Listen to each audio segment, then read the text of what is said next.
It's a beautiful day, guys. Hi, good morning. Hi, everyone. I'm back again to my channel, Label Vlogs.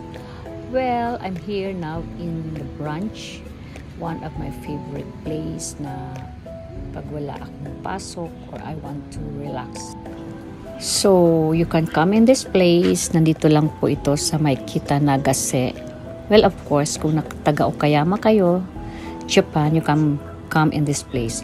By the way guys, bakit ako nagpunta dito? Kasi mayroon ako dito favorite na flower shop. So anyway, tingnan muna natin itong mga pagkain dito. Mobis restaurant.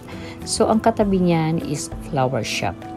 Nagpupunta po ako dito guys kasi magaganda ang mga tanim nila at mga bulaklak. So let's go inside guys, tingnan natin yung kanilang mga bulaklak. Doon sa mga mahilig sa flowers lover, flower lover or plants lover, you can see guys, ang dami nilang mga bulaklak. Since ngayon is malamig, depende rin kasi pag taglamig, iba rin ang mga flowers na makikita natin. So ito napaka-unique itong mga bulaklak nila dito, itong plants nila guys.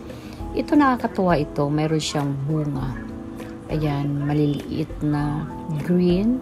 I don't know, siguro hindi ito nakakain naman. So, ito po guys, pinapakita ko sa inyo. Ayan, makikita natin. So, papasok tayo mamaya sa loob kasi malaki pa ito sa loob. Meron din sila dito mga dried plants. So, actually guys, mahilig talaga ako sa tanim. O, ito makikita natin, nakakaiba siya. Parang cactus siya, pero mahaba. Matinik yan guys, pag ginawakan nyo. Medyo matinik siya. So, parang Christmas sale nila ngayon. Makikita natin, nagmura naman. Pero, by this time, ito naman nakakaiba guys. Para siyang cotton. Hinawakan ko siya, cotton siya sa, malambot siya. So, ngayon lang to guys, lumalabas siya kasi iba ang season niya dito, taglamig, December. So, iba rin ang mga plants nila, mga bulaklak. So, ngayon, ito naman guys, lemon.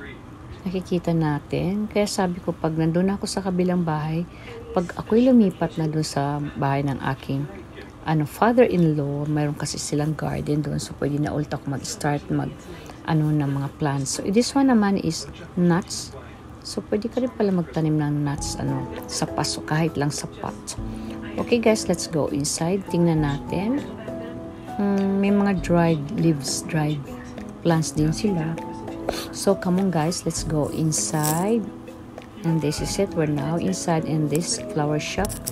So nakikita natin iba-ibang klaseng plants ang makikita natin. So hindi ko alam lang ang name. So this one is succulent. Yan, maliliit siya. Mini succulent. Ayan, nakikita nyo ako doon sa mirror. So ito, makakabili kayo ng mga pots. Actually guys, mahal din sa kanila dito. Anyway, we just see kung meron akong magustuhan, I will buy. Pero, yung unique, gusto ko yung unique na tanim. This one is nakakaiba rin. So, yung nakakapanood dito, I'm sure alam nyo kung anong klaseng plants ito guys. Just comment below na lang po. Kasi hindi ko talaga lahat ito ma-recognize or ang name ng pangalan ng kanilang ibang anong klaseng plants to, pero they are all beautiful talaga. Ito, maganda rin siya, maganda. Ito rin isang unique na plants na to, nakakatuwa. Iba ang leaves niya, di ba? Wala to sa atin sa Pilipinas. So this one naman is itong malaking to, this one is para siyang banana leaves siya. Okay, so this one is mga flowers na nakalagay sa water para hindi nga naman siya matuyo. O nakikita natin dito may mga dried leaves sila guys. Ang dami. So here we are. So makikita natin napakarami po guys.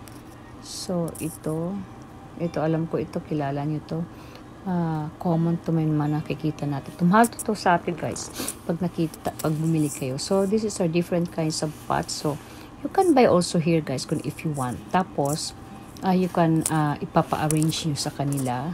Mga dito sa sales lady, papa-arrange ang gusto mo. Actually, this shop is you can buy for deliver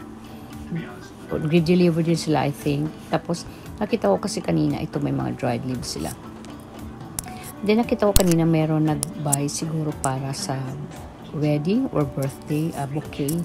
Napakaganda. So here naman, this is the top. So may ceiling, kinunan ko siya guys. So ang ganda, di ba? So doon sa mga dried leaves lover din, so makikita niyo, ma-appreciate niyo talaga ang mga bulaklak nila dito guys. So this is it.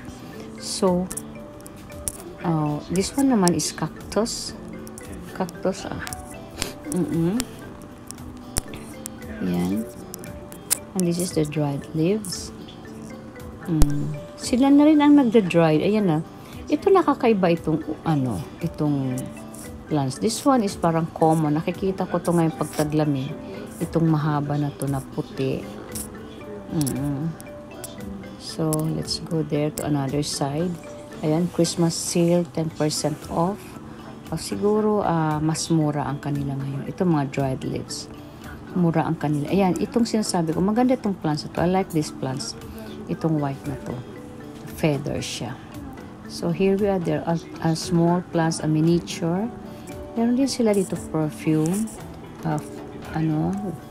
Ayan yung mga plants nila na amoy ng plants. So scents. They call it scents. So this is the dried leaves. So actually guys, napakaganda. Maganda tong shop na to. Marami rin nagpupunta dito. Actually malayo to sa may Kitanagas, malayo to sa bahay ko. Mga 30 minutes bus. So nagpunta lang ako dito just to see, and meron din ako binili ng konti lang naman. Anyway, ayan po ako guys. Na-appreciate ko siya kasi I really love plants. Ayan this one. Hindi ko lang alam ang mga pangalan ng mga plants na to, pero meron naman kasi common, meron naman yung unique na hindi natin ito nakikita sa atin, nakakaiba. So it depende rin kasi sa weather. Kagaya ngayon is taglamig dito sa Japan, so makikita natin iba rin minsan plants. Mayroon sila pwede para sa taglamig, meron naman for the summer. Pag summer naman guys, makikita natin iba-ibang klaseng plants din. Lalo na pagka spring, makikita naman natin different kinds of flowers. Okay guys, so here we are. So this is the one is orchids, I know. So lumabas na ako guys kasi actually naikot ko na. So ito may mga dried leaves sila. Ito na pwede rin ka gumawa, ilalagay mo sa door mo. Ayan o. Ito I think this is also a dried leaves. Kumaga dito wala kang makikita na sayang eh. Kasi kung yung bulaklak na dried niya, pwede nilang gawin na dried, i-preserve nila, then di-display. So this is the garden outside the plant store, plant shop. And this one naman guys is the onions. Gawin ko to minsan sa bahay. So nilagay nila sa maliit na bottle. Thank you guys again for watching and hope you like it. And don't forget to follow, subscribe, and like, and of course share my YouTube channel, Label Vlogs. Thank you. Bye.